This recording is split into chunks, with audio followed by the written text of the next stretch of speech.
Well, you went and lived in, like last time I talked to you, you were living in Japan. And you were doing kendo over there. Yes. Well, you pitch a ball someday, I'm going to play for the Yankees, Joe.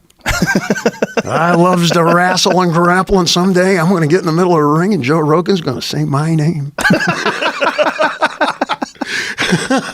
And I'm working my way up through Ed Parker's American Kempo system, and someday I'm going to Japan. Wow. And I'm going to learn from the guys who invented this stuff. Now I'm putting on a pork barrel accent to make it entertaining, but I did. And I started exactly like I did in Barham Boulevard, making rock and roll with the Mighty Van Halen in the late 70s at the Oakwood Garden Apartments in Midtown Tokyo. I did not know a single person. I didn't know a syllable of Japanese. I had no idea where I was. And no, I can't drive on the left side of the street. I barely carry a cell phone. Come on. And I expected a lifetime of adventure. You do all the traveling. Come on, artist to artist, you're home everywhere now, aren't you? Yeah, in a lot of ways. You are the comfortable one in the room, especially if there's conflict, which there always is, and that's what's the most unsettling to the tourist travelers. You're at home. When you first start learning Japanese, it comes in 3 stages. First, you watch kids shows on television because they pronounce everything and nobody interrupts. Then you watch the news. Everybody speaks with a perfect accent, bigger words, nobody interrupts. And then you start going with me to the movies in the middle of the day on Tuesday in Tokyo at Ginza, and you're the only pale face in the room. It's all in Japanese, and it's the movies.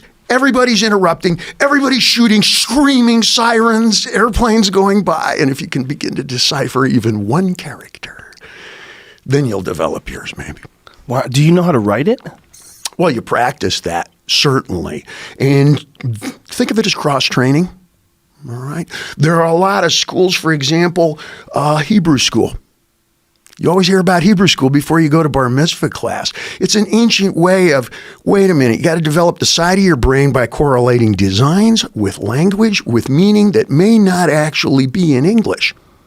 Nobody's walking around speaking Hebrew after only 4 summers of whack, but you develop that side of your brain to where you start to have a capacity to learn in an accelerated way. So all your best musicians speak a couple languages. Really? All your best politicians speak a couple. All your best artists, architects, all your best design folks and stuff speak a couple of languages. It's no secret that you develop that side of your brain. If your kids don't speak Spanish, get after it. I got to learn a language. And it's never too late. You'll see the difference. I did every single day. I called it Roth University in Tokyo.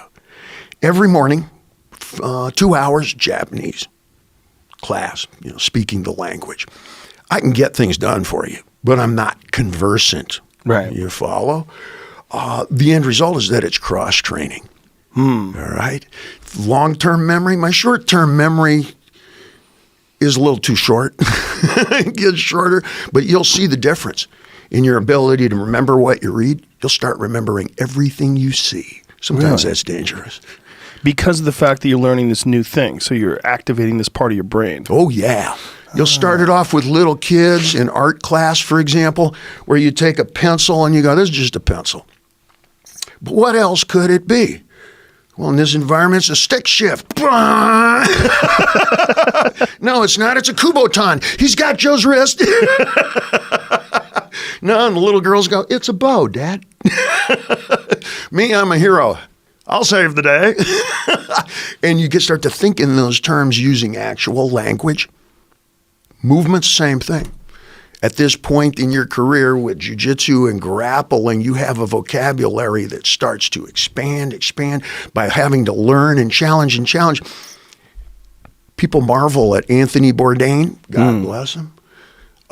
One of his biggest talent was to be at home everywhere. Yeah. No matter what somebody might say or posture or present, he was able to let it go by, win later, or no, we'll duke it out right here.